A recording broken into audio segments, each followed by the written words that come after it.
It's intermission time. It's great to get out to the movies. So I'm Megan Braun. I'm the host of the Synagogue podcast Intermission, and today we have Elric Kane. Can you introduce yourself for the listener and tell them who you are, what you do? I'm Elric Kane. I'm a filmmaker. I just made a new film called The Dead Thing. I'm also a podcaster. I have a podcast with FANGORIA's podcast called Colors of the Dark, and Pure Cinema is the new Beverly Cinema's long-running calendar. We kind of break down their calendar and stuff. And then I also teach film. I'm just like a film obsessive. And today you'll be teaching me film. I don't know. We'll see. This is a question we ask every guest that comes on the show. If you were to pick a movie that describes your life right now, what would it be? Yeah. When I was young, I would have said Better Off Dead. Okay. John Cusack. For some reason, John Cusack, all the way through his career, I would always be checking. You resonate with it'd be like, oh, it's high fidelity. Oh, Gross Point Blank. I always felt like connected, but Better Off Dead especially. I'd say recent years, I'm growing into, the older I get, I'm becoming Harry Dean Stanton in Repo Man.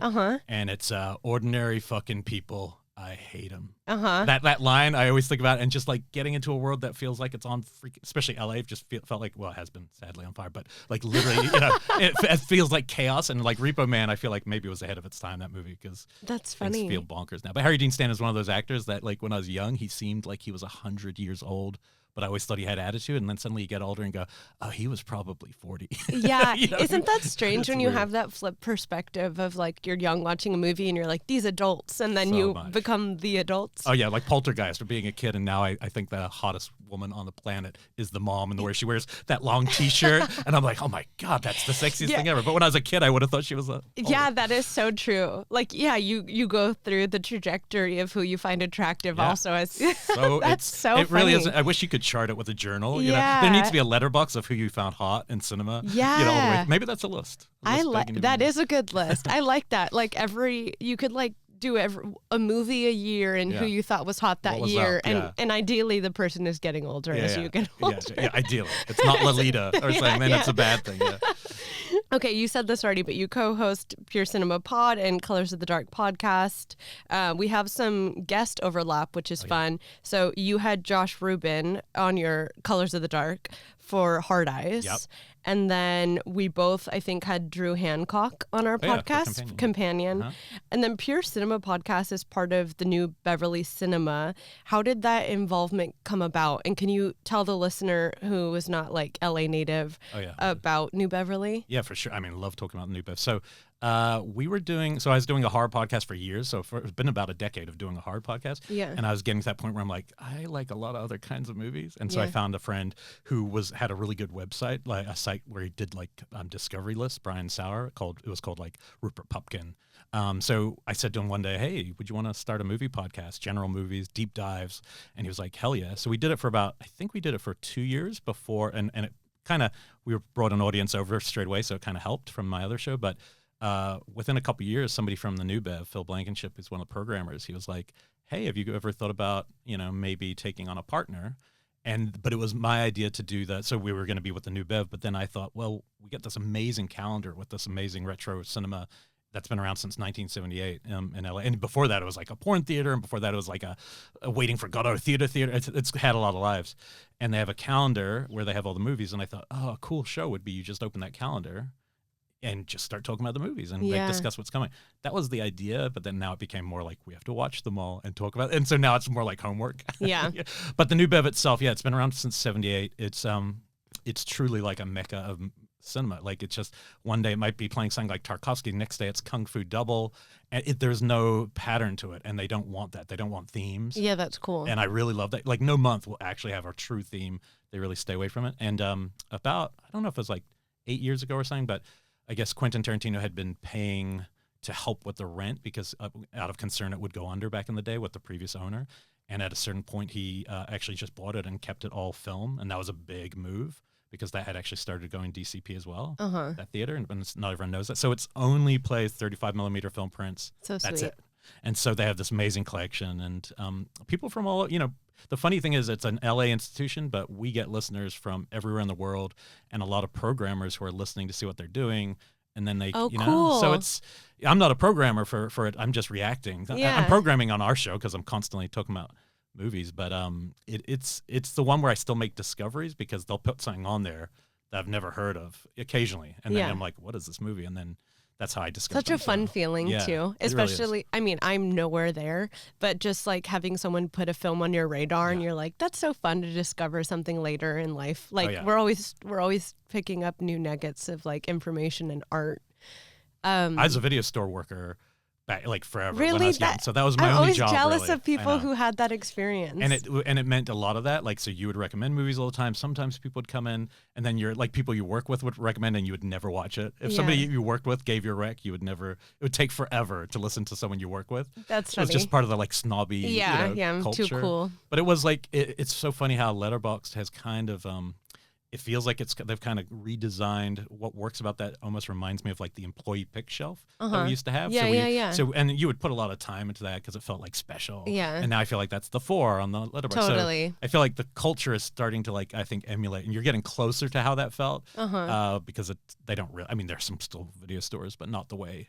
That was a thing to go to on a Friday night. Everyone like went to the video store together. Yeah. I remember dates walking up and down the aisle, just spending an hour to choose a film that you were then going to enjoy together as part of like dating. It's funny because like we have in LA we have Vidiots, but like it's like it's a different experience, and it's so frustrating because everyone who loves movies is still itching for that feeling that we like that we all had at that going to the video store, and it's just funny that like the collective all wants the same thing. Yeah, no, it's a really good sign. I mean, the fact that vinyl did come back makes you go, wait, that seems impossible. Yes, and so I do think like just going today before I came here, I told you I had 2 hours before this. I wanted you to and I was like, wait, the Vista's playing Vertigo in 70mm, and I have 2.5 hours. So I literally right before this went there, mind blowing, just such a beautiful, one of my favorite movies. But it reminded me how many, and there was a lot of young people there.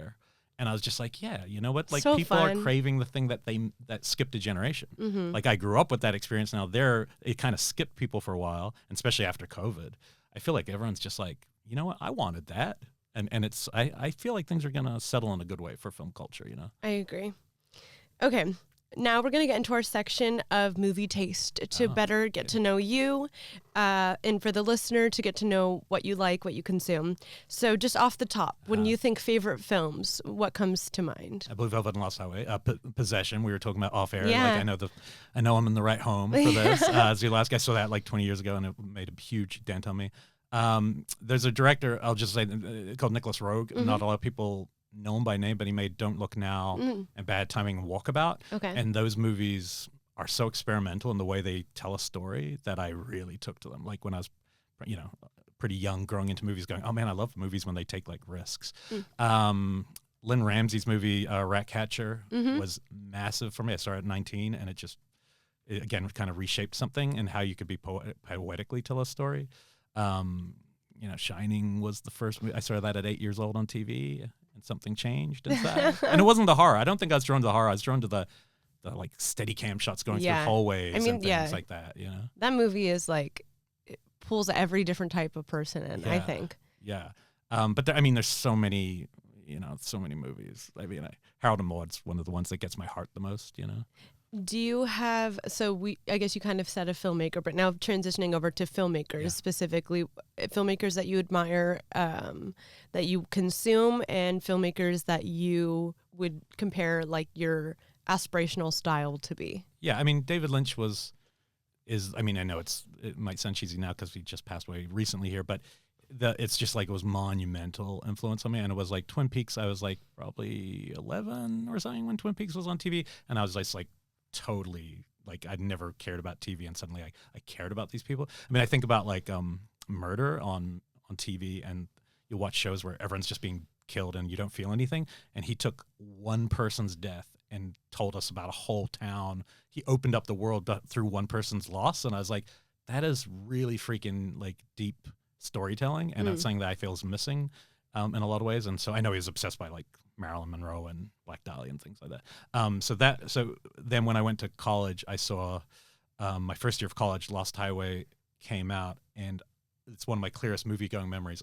I had just drank way too much soda at the pre, and it got up to the scene. It's only like 30 minutes in, where the mystery man comes to him and said, "We've met before, haven't we?"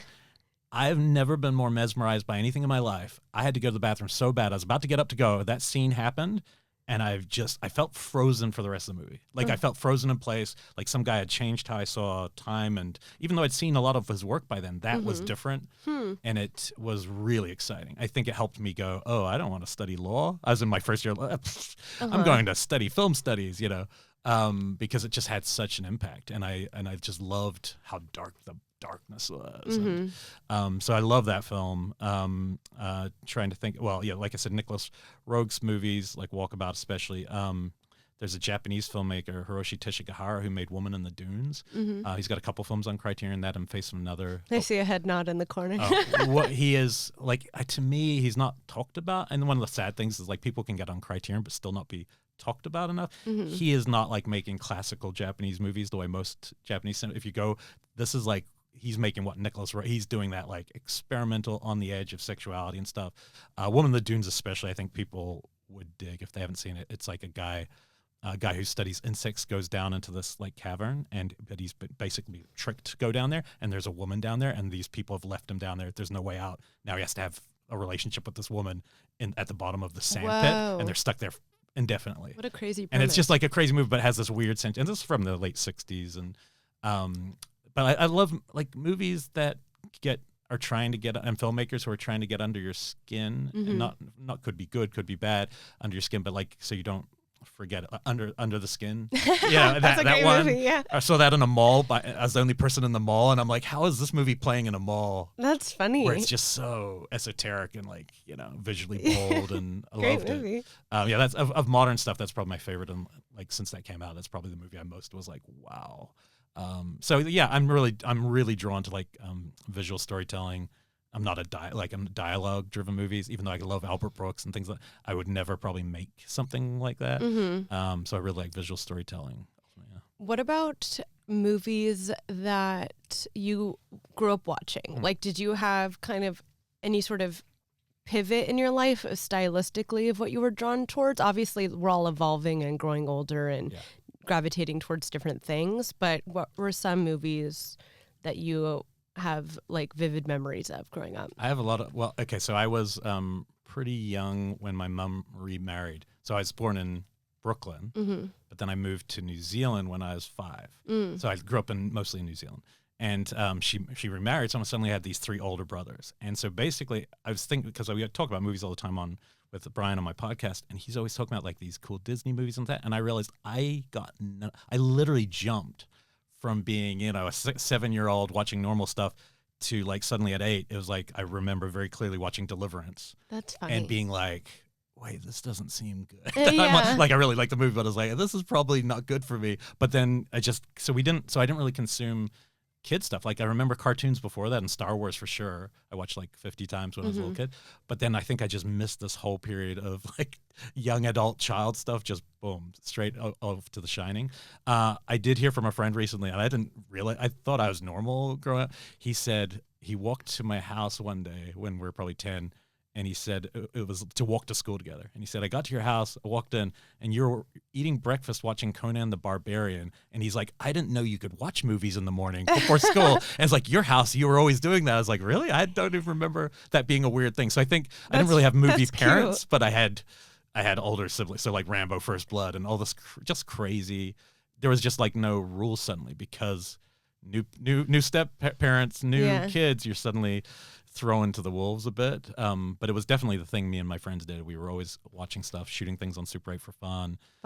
We weren't really thinking about making movies, but we were doing it for fun. And so there's so many movies. I mean, I remember my first date was, it must have been like 12 or something. A girl called me up and asked me out to go to see Pretty Woman. Oh, fun. And the cool thing was, she asked me, and I was, like, excited, and I went with her, and I didn't tell her that actually I'd gone the day before with my friend, because I was so excited to see this new movie. And so I saw Pretty Woman 2 times within 2 days, which is one of the most random possible things I could have done. That's so cute. Yeah. That's a good story. It didn't work out, sadly. Yeah, all those years you're ago. Still together. Yeah, to we're not. Day. That would be a story. What are some films that you wish you could watch for the first time? Oh, that's good. That's actually a really great question. I mean, watching Vertigo just now, that might have been an answer, like just because if you, I'll tell you this, and I will put a spoiler because somebody hasn't seen Vertigo, right? Have you seen it? I don't want to spoil it. Halfway through, the story changes, and like I was so invested this time that I almost forgot. I almost thought the movie was about to end. I was like, wow, this is good, even though I know what it is. Yeah. The woman who falls out the window, and like 2 rows from me, a woman went. And I was like, man, movies are fucking rad. Yeah, that's like fun. I couldn't believe it was a full. She just did not see it coming, and I was like, that is so cool. So I like that. Yeah, because you don't know anymore, and I get that experience a lot actually showing students films. That's one of the cool things about teaching film is like you can be like, oh, you've never seen this, and so I think one of the answers. I think if I could have been at the first screening of a movie, which is kind of the similar kind of question, if you know what I mean. Psycho, I think would be amazing to not know the twist and watch that movie. Yeah. But if I could see one movie I think it'd be actually, weirdly enough, Texas Chainsaw Massacre, because it's so unhinged. And I don't think any movie's ever matched, just it's like out of its mind, basically. But we now know it as a classic, but I think if you had seen that when somebody put it out, you would think the person is dangerous. Yeah. You'd be like, this is not okay. Loose, yeah. So I think watching that for the first time would be pretty rad. I mean, but there's so many movies that, but like really good movies are more like dreams, because I feel like I will, like a mystery, like a David Lynch movie, right? If I don't see it for 10 years and I'm watching it, I'll be like, oh, I forgot how it ends, or I forgot who the killer is. And that to me is a good movie, not a bad, like it's the best ones are where it kind of, something blurs in your brain and then it feels like you're discovering it again. It's totally. Not all movies do that, but they're the ones that are, I love that feeling. I'm like, oh yeah, who's the killer in 7? And then it's like, boom. Luckily, I have such a horrible memory, yeah, helps, so right? I'm just constantly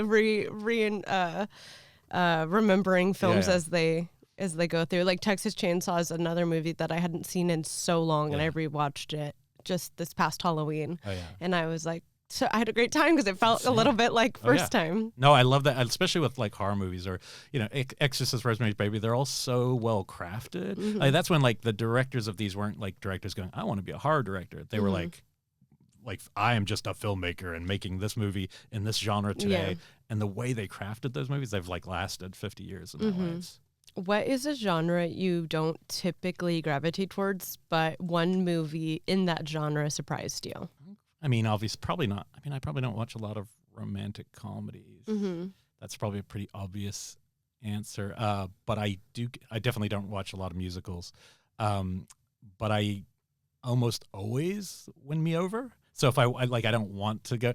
I saw Jersey Girl on a plane, Kevin Smith's Jersey Girl, and I was crying. Really? And like literally, I'm sitting this far from the screen watching this movie that I was like, I don't want to see this stupid movie. Like about a little girl whose mom's, J-Lo and all this. And I'm just like, I remember tears going, oh, movies work really well. Yeah. Because it knows how to manipulate. I don't know if I like that or not. There's a lot of great rom-coms. It's amazing how your brain will flatline. I mean, one that is more like a comedy, and I think it's like a movie I'd love to put on people's radar. It's called Modern Romance. I love that movie. Wait, you don't like that movie? Which one? Modern Romance. The Albert Brooks one.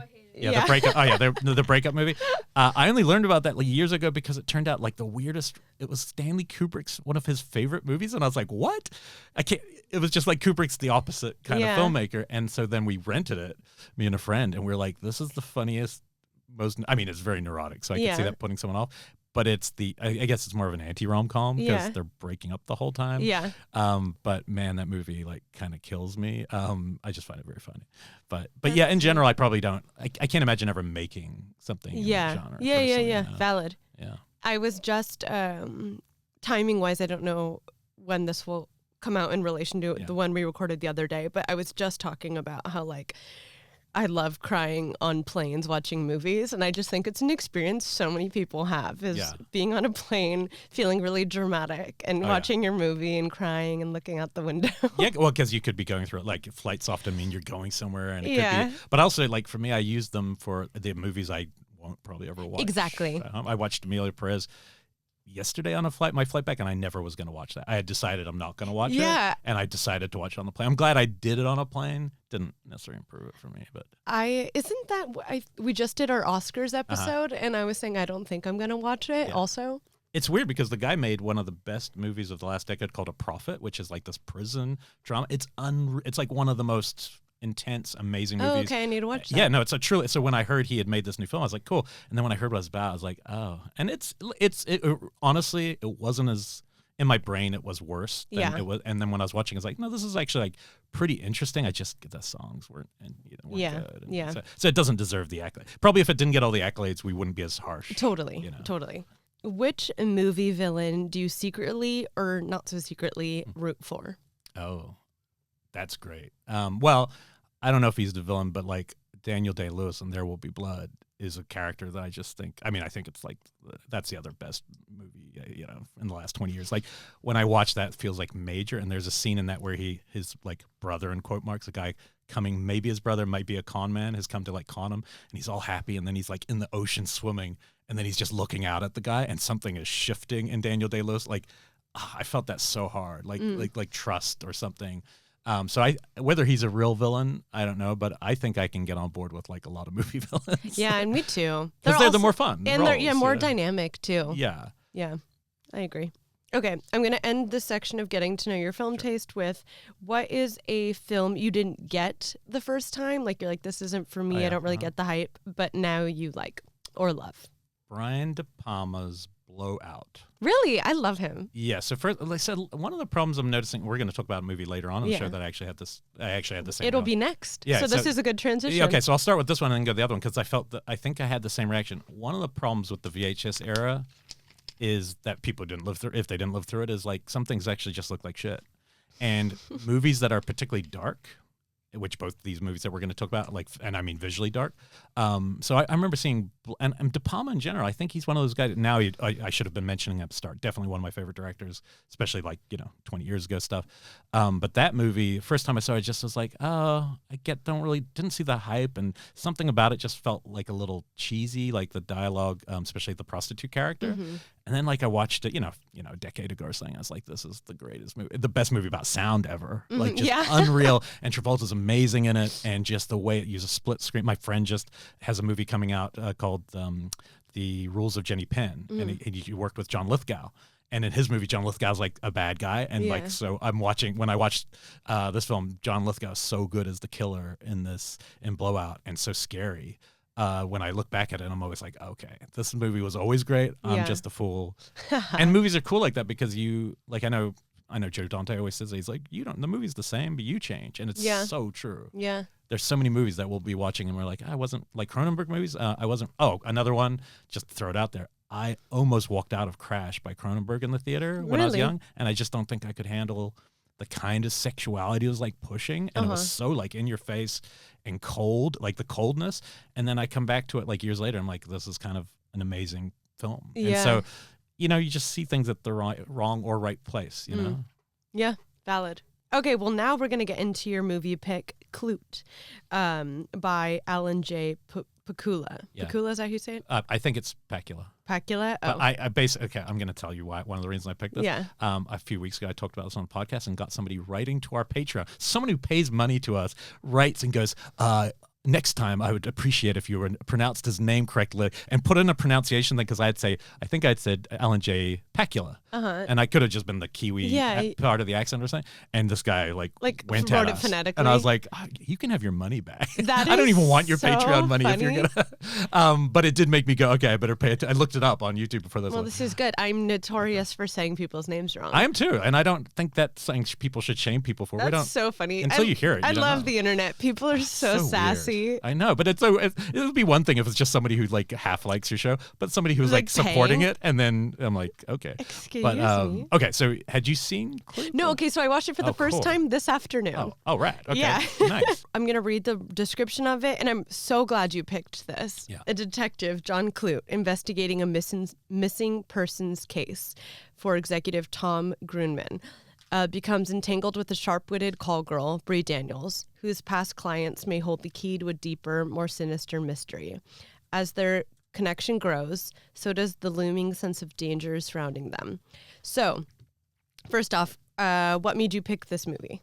So I'll talk about what made me pick it, and I'll tell you that kind of like the last one where you're talking about where I didn't really get it the first time. We were in post on this movie, And it's so weird watching it. I watched it last night for the first time in a while, and I was like, man, I felt like there was a lot of connections to the film, but it wasn't. I never thought about this movie when I wrote or directed. Oh, interesting. But when we're in post, my editor was living up in Seattle area, and one day we're in the edit bay working, and it turned out there was a 35 millimeter screening.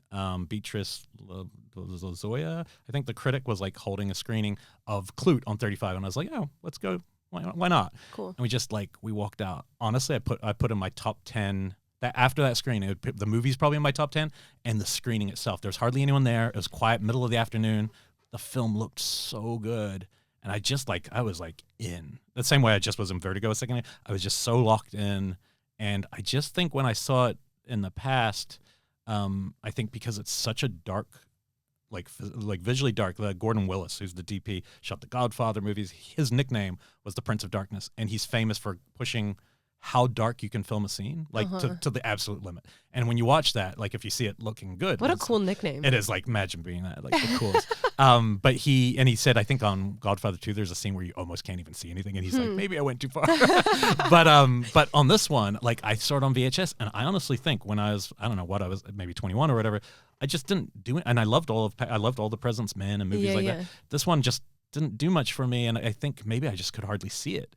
And when we watched this print, and even like watching it on HD last night, I was like, this is such a beautiful movie, the way darkness is behind it. And Jane Fonda's not an actor I was ever really interested in. You know, like I know her life was always interesting, but man, does she give, I mean, like, given that Honora is probably about to win a bunch of Oscars in a couple days, this feels like such an interesting companion piece, like sex-positive performance. She's her own woman. She is like a very independent character.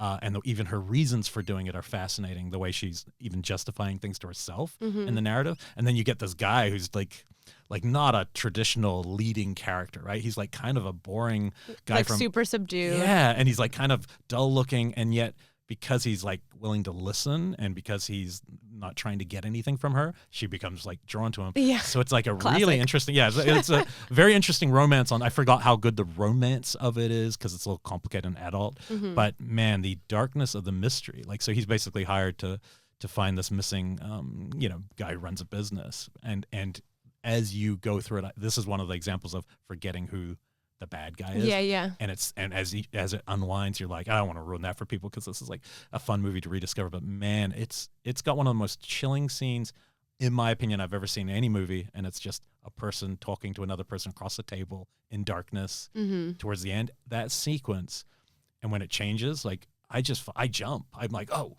like, because you really care about Jane Fonda at that point. So I just think it's such a well-observed. Like, I love movies where they understand people, they're observing behavior, they're letting them breathe a little bit. It's not just generic TV characters, And I just feel this is so lived in. I mean, she's like wanting to get her tapes right. Roy Scheider's the pimp. I mean, it's just weird to see the so Brody from Jaws as a pimp in this. Yeah, it's like, what are you doing here? Yeah, he's pretty interesting pimp, like the mental control. But I just find it to be a really intoxicating mystery with really strong character pieces. I was thinking about it when I was watching last night going, oh, I wonder if Leaving Las Vegas took like the prostitute talking to a shrink element, because that's a big part of the framing of that story, because that's definitely part of Klute too. Yeah.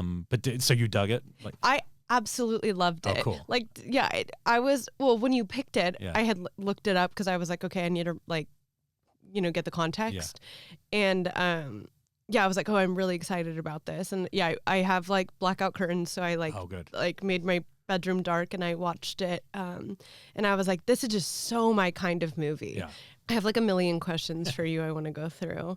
So, well, first off, you alluded to this, but like you were already a fan of Alan's other films. Yeah. So he's known for The Parallax View, All the President's Men, Sophie's Choice, Presumed Innocent, The Pelican Brief, or some. How would you rank this film amongst his other films? I mean, now this is my favorite, but I think All the President's Men is also stone cold classic. Yeah. Like, unbelievable filmmaking. And I Presumed Innocent when I was young. I saw that. I haven't seen it since I was really young, but I remember being blown away, but I watched the new TV show recently. I think his thing is he seems to be somebody like searching for truth. A little bit like Peter Weir. I feel like there's kind of similar directors. They're a little underrated. If you go back to their films, they're all like really well made. a few of them are classics, and others are always about interesting topics. But maybe in the 90s he started to lose the control, and some of them aren't quite as good. But I didn't know much about him before all this, but I looked it up recently, and he started as a producer for other people for a long time. He produced, and so that's To where Kill he a must have Mockingbird. Yeah, a lot of these like classic movies, he was like producer, which I totally didn't know when I was watching his films. And so maybe having, a foot in the world before you start making a movie allows you to kind of knock it out of the park out of the gate. Also, this is jumping ahead, but the way he died was kind of crazy. I don't know. Oh, yes.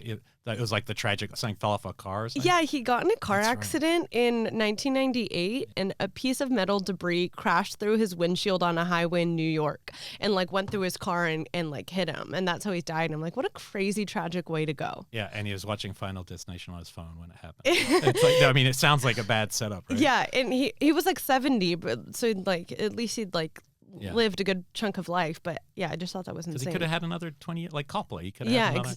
Exactly. He could have made Megalopolis. Maybe. Oh man, I should have seen it in the theaters and I didn't. And then so I started watching it at home, and I think it was like 3 minutes in. I was like, I'm not in the right headspace. Yeah. As soon as Adam Driver entered and did something crazy, I was like, maybe someday in the theater I need to be a captive audience. I regret that. But no, I think is really interesting. Parallax View is also real interesting. It doesn't all work, but it's like Warren Beatty, basic kind of Manchurian Candidate kind of movie, like being trained accidentally to become an assassin almost, like not wanting to be. But it always seemed like big ideas, like, and I think he's very interested in behavior. And there's a new documentary, I haven't watched it on him that came out. I love a documentary. Yeah, so I'm like curious to see it. I think it's In Search of Truth or something, but I haven't watched it. Okay. But again, he's like a guy. That's what I mean. He's like maybe David Fincher is somebody who's also kind of modeled after him. Yeah. I get the feeling like Fincher's obviously making more genre serial killer type thing, but I get the feeling from his films that someone like Pacula is someone who probably really influenced him. Yeah. I love watching someone's work, either the director or like cinematographer, whoever, and like you see a through line in their work, and you get insight into how their brain works, and also maybe like what's their kind of what they want their life work to be in motif or whatever. Well, it's like the weird spread. Influence is a cool thing because it's like Hitchcock films, and then Brian De Palma's watching those. Then he does his version, but Argento does his versions of Hitchcock movies, and they're all quite different. But it's cool because then we're being influenced by Argento. And, Do you think this is Donald Sutherland's best performance? I'm gonna list a few of his other performances for the listener.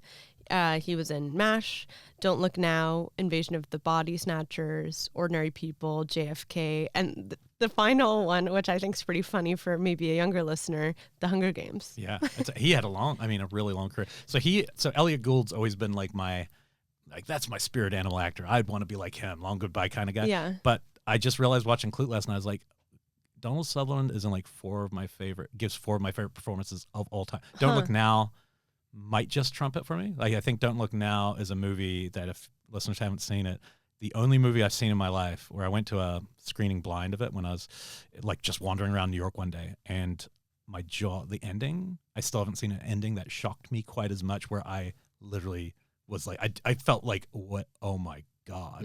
And his performance is so obsessive, and so he loses his kid at the very start of the movie and becomes obsessed to find him, and he's following this little he thinks it's his kid in a red raincoat around Venice, and it's just such a dark movie. But I think his performance in that is very heartbreaking. It's kind of similar to like an Ordinary People kind of thing, loss of a kid type stuff, but Ordinary People's amazingly restrained, Klute's amazingly restrained. Yeah, restraint's a great word to describe. Yeah, he's letting the emotions like boil underneath, and then Body Snatchers is just one of the best remakes of all time. I think the remake's the best version of it. I think that particular version with him, and it's just such a scary, kind of him screaming and pointing and all that stuff. So I truly, until we was doing this, I never really thought about him as a favorite actor. But then you're like, but he's in all these movies I love. And so that's how good he is. He's like kind of like the editor. You're not meant to notice. He's just doing the thing. Yeah. But, that's awesome. But it's funny because if you're born or if you're watching movies from like 1990 on, he was just this old guy with a white beard. In every movie, he looked the same. Every movie from 90 till I didn't died. entirely realize who he was when I started this.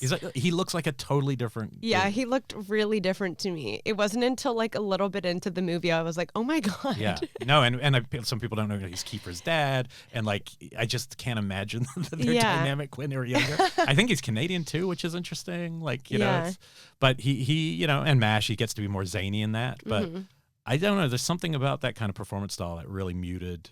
For Klute, it really works because I think he hasn't got any of the feelings, the hotness that she is always experiencing. Yeah. She's feeling big things all the time. Yeah. And he's like, all of They're them are so held in. different. Yeah. And they have a scene in there where just they kind of are pulling apart and they kind of come together quickly. And the way he holds her is quite, it's like strangely sexy because it shows he cares. It's I love that in a movie where they'll just be probably something blocked out with actors like going, oh, how can we show this visually? And if the director like nails that one moment, you're like, oh, I get the heat now. Because if you saw them on paper, you'd be like, this is dumb. They shouldn't be together. That doesn't even make sense. Yeah. If you find that thing, you know. Okay, so I thought this was kind of interesting, speaking of like Anora and Klute, and this being a movie that was made in the early 70s. It was like a time of shifting gender roles and anxieties about power. And this was definitely kind of at a pivotal time. And so I watched a YouTube video right before this, and it was an interview Jane Fonda did with someone with Criterion on their Criterion YouTube channel. And she was saying that when she got pitched this role, she was like in the middle of kind of, because now she's such a feminist and an icon for being really like forward thinking. But at the time she described it as she was just becoming a feminist. And so she was like, I don't know if I should be playing a prostitute. She thought it was like, is that like anti-feminist? And she consulted with a friend of hers, and her friend said, I wrote the quote, "The script gives you a chance to go deep. And if you can go deep into any human being, that's feminism, because it allows you to show an entire human being." And I just thought that was a really cool perspective of like knowing where she was coming into the film, because then that's what everyone got out of it, was like, this was so empowering for this like well-rounded sexual female character. Well, because generic is the enemy of art. Like playing like generic prostitute, yes, that is not going to help anyone. It's just a stereotype. But like almost anything, and that's why actors have to be even less judgmental than filmmakers. They have to be like really open-minded because they're going to have to play. Someone has to play Hannibal Lecter. Someone has to, and so if you judge the character, there's no way in, right? So I think like the idea of changing your world or opening your understanding, like that, like everyone always says to me, write what you know, and I've always truly believed, write what you want to know, not just what you know. What we know, what I know, it bores me because I know it.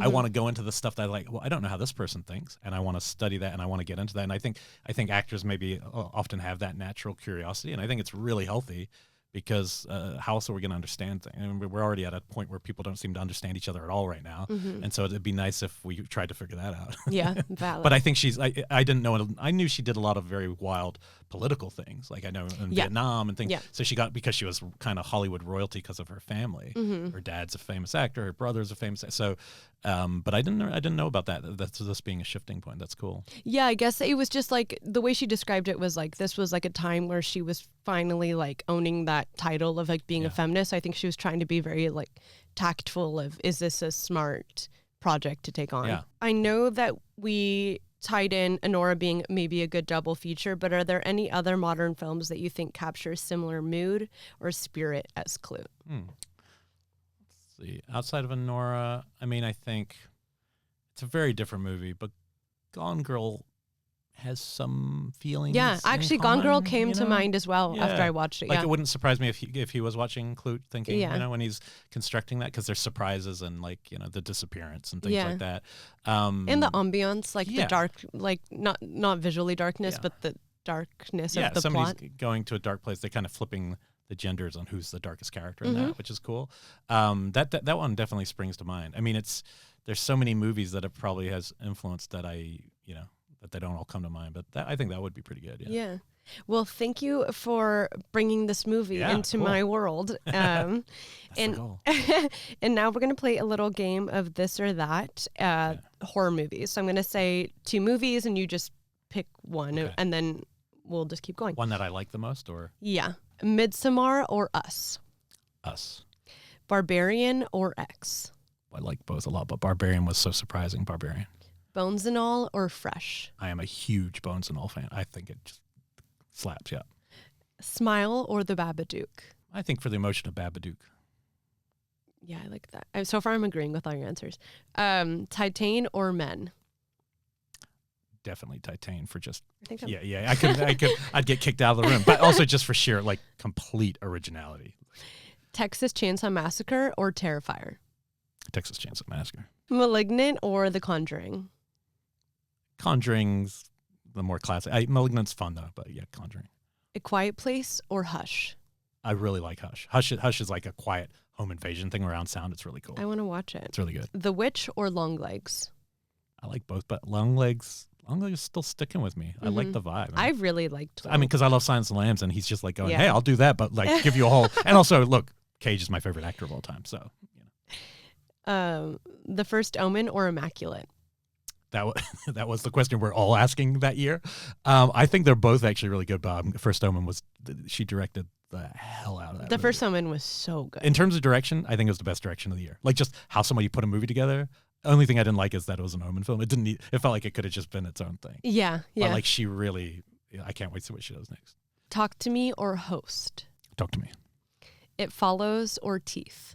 It Follows my favorite horror film of like the last 10 years. So It Follows. That's cool. It Follows is like, I was not a big horror person, and now doing the podcast, I like have actually watched a lot of horror, and I really like it now. Yeah. But It Follows was like the one movie that like no matter what, I loved it. Like I was like, this is just a really, really, really It's good just movie. really well made and like gets under your skin about some idea, and the rules are never 100% clear. Yeah. It feels the closest to like a Nightmare on Elm Street felt Yeah. back in the day, and yeah, I love that film.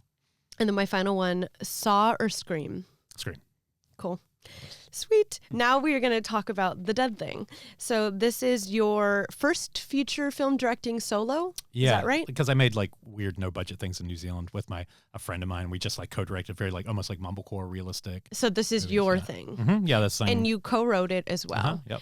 Can you give me a brief, I have a synopsis, but can Yeah. you give me a brief I mean, synopsis? like I've been just basically hiding the synopsis for the last Oh, year. do you not want to? Only because it's like I'm trying not to. There's one part I've been careful not to ruin so far, but yeah, it's a woman kind of lost in the sea of dating apps and looking for connection, and at some point she meets some guy, and there's like an instant connection that they feel with each other, and then it turns dark when he basically ghosts her, and she can't figure out why, because she thought there was something really there. And as she digs deeper, she discovers something about it that it basically inverts the whole thing. Mm-hmm. And then it has a like kind of a twist. I mean, at some point, everyone's going to be ruined once it's out there in the world. But I was very careful to not completely at the start. So I just wanted to say the trailer was really good. Oh yeah, the trailer, they did a good job of keeping it. So I told them what I didn't want there to reveal, and so they did a lot of other misdirects. You know what I mean? But even just like the music, like everything, like this, whatever the scenes were chosen, I was like, this is like a really, really solid trailer. Because I feel like recently I've watched a lot of bad trailers. Look, that's as a filmmaker, I just assumed, I've only got like 2 moments. How are they going to make, and then I watched, I was like, that makes me want to rewatch it. It was really cool. And then also, so for the listener, it's cool because, so there's 3 stars, Blu Hunt, John Carna, and Catherine Hughes. And for the listener, you might remember Catherine Hughes, who is a prior guest of ours, which is pretty fun to have that overlap. And this is streaming on Shudder, you said? It's been streaming since what date? So Valentine's Day it came out on Shudder. So it was their like Valentine. So that was kind of because it is not it is romantic, but it's it's very much an anti. That's like my favorite thing to do is like watch something not. I pitched it originally, and then I heard that the guy who was picking me, he was like, I had the same thought, and so they made it happen, which was really cool.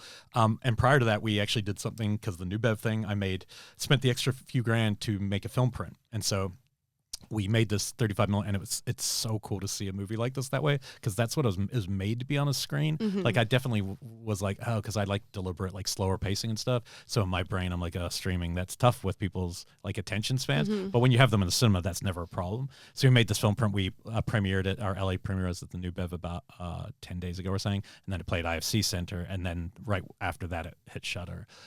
So it's got its home, So exciting. Horror. Yeah, it's cool. What are you hoping that the viewer leaves the film with? What feeling or takeaway? It's the opposite of most horror films, and that will be some people's problem with it. I want them to I view it as a thing like an empathy and like an emotional ride more than I view. And with dread, there's dread, but there isn't like, oh, I'm not trying to make something that's going to make you scared to turn off the light. That's not the movie. The movie was like trying to do a character study about somebody going through stuff and then do something, horror twist to that storyline, like a very modern story. So I think a lot of things I'm interested in are about like search for connection, and I think we're more connected technically, and we're more disconnected emotionally than ever. And so I want people to like feel, and that might sound silly, like because in a horror film you're going to feel something, but I actually do want to like so far the reactions that I feel get it are ones who write to me and they're like, man, 2 days later, and I'm like, that's when it starts to really kick in with them, and they write me emails or whatever, and it's really cool when you hear that, because you're like, okay, then it got under your skin. Yeah, like the things I have always loved. And so like I think that the old classic term that we all know when we like movies is like, oh, it won't be for everyone. Now you understand that quote as a film viewer, but as a filmmaker, there's a part of your brain that never thought that way. So like, because I look at all the movies I love, I would say they're not for everyone. And then you make a movie and you go, oh, it's either 4 stars or 1 star Letterboxd, and you go, oh, so it's literally not for everyone. Yeah, it's like something that you either are gonna gel, and that I think maybe like a part of the vibe stuff. That but it's good to realize like, oh yeah, that makes total sense, because all the films I love, that would be how it would totally go, So but it's just funny that how your film lover brain is different than the creative brain, because creator, you got to get a thicker skin as you go through it, because it's your baby too. And film festivals help, because you play there and you get to screen it in amazing places. And we won some awards. We won acting awards for Blu, and so we kind of had a nice festival run, and that helps you understand what you've got. And you're like, okay, I know what the movie is, and I'm proud of it, and I know it's connecting to some people. So that helps you. And then you're like, well, once I think there's something about streaming where it sits out in the world where you're like, it's not mine anymore. Yeah. Like you have to just put it out. Yeah. If you were to tell the listener some films that are that you'd recommend to them that are in the same vein as your film, The Dead Thing, what comes to mind? There's a couple. There's a giallo film. So the giallo was like the Italian subgenre that became in America more like the erotic thriller, And there's one called Strange Vice of Mrs. Ward, which just has like a lot more sexuality at the front of it. They're always like upper class, like 1%er type storylines. Not different that, but it's really good, really interesting. But there was a movie that I showed. I only showed one film to Blu Hunt, our actress, because I didn't want her to see Possession, because I was like, she's just going to copy it if I show her that movie. That's so funny. I didn't show it to her. And it was called Remember My Name. And this is a movie that is really not on people's radars. And it is Anthony Perkins and Geraldine Chaplin, which is Charlie Chaplin's daughter. And she gets out of jail in the opening scene. You don't know anything about this movie. And she just starts stalking Anthony Perkins, and he works on a construction site, and for about 40 minutes you have no context of why she's doing it, and you're utterly hypnotized. Cool. Like you can't stop watching. It's by Alan Rudolph, who is like Robert Altman's like kind of protege. And I don't like many of his other films, to be honest, but that one is incredible. And I told Blu, I just said, look at the way she stares, look at the way she gazes at things. That's the thing to take away. Like, we're going to be spending a lot of time watching you watch things, so we need to feel through that. And so but that movie's like exciting. Like when I finally, it's kind of, I think if you like Klute, you would absolutely like Remember My Name, and it's still just not on people's radars at all. And the other major one has just got a rediscovery called Looking for Mr. Goodbar, which is like the key 70s feminist, but controversially, because it's based on a book of a school teacher who just went out at night sleeping with different people, meeting them at bars, and it was based on a true story. And the movie's really got a couple very violent moments, and has not been available for the last 30 years because of the soundtrack, because it's an all disco soundtrack. And this year, like literally a month ago, Vinegar Syndrome somehow cleared the rights and it came out on Blu-ray. Wow. And it's Diane Keaton. So it's Diane Keaton. I love her. Richard Gere when he looks like, black hair. Richard Gere, like really hot. Yeah. Tom Berenger, like they're the hot guys in it. But it is a dark ride. So our film wasn't really intentional, but it's almost like a modern play on that. Like in our terms, it's dating apps. But in her world, it was going to the bars. But Looking for Mr. Goodbar is like a real deal kind of classic that just got lost, basically. I love this. I have like so much to watch after this episode chatting with you. That I think you would find after our conversation about like Jane Fonda, I think you would be like, it'd be a good follow-up. Cool. But just be braced for it gets dark. Fortunately like that. Yeah. So cool. Well, I had so much fun chatting with you. This was a great time. And again, can you tell the listener where they can watch The Dead Thing? Dead Thing is streaming only on Shudder. And did you want to plug that? Yeah. So it's only on Shudder streaming, but it's still touring a bit of a tour. So we're going to play the Music Box like right after this airs. I think it's the 8th and 9th of March at the Music Box in Chicago, which is a great theater. And then it's playing the following week in Boston at the Coolidge for 2 nights. So I'll be at all of them doing Q&As, and it's so fun to see it on film because that's what we wanted how it to be. So yeah. Amazing. Well, thank you again. Thanks for having me. Now it's time to get lost. Good evening. If you enjoyed this episode, be sure to leave us 5 stars on Spotify, Apple, or wherever you get your podcasts. To stay in touch, follow our Instagram page at It's Intermission Time and share with your friends. As always, Intermission is produced by Jazeel Chu and Olivia Dean, and of course, hosted by yours truly, Megan Braun. This episode is brought to you by The Synagogue.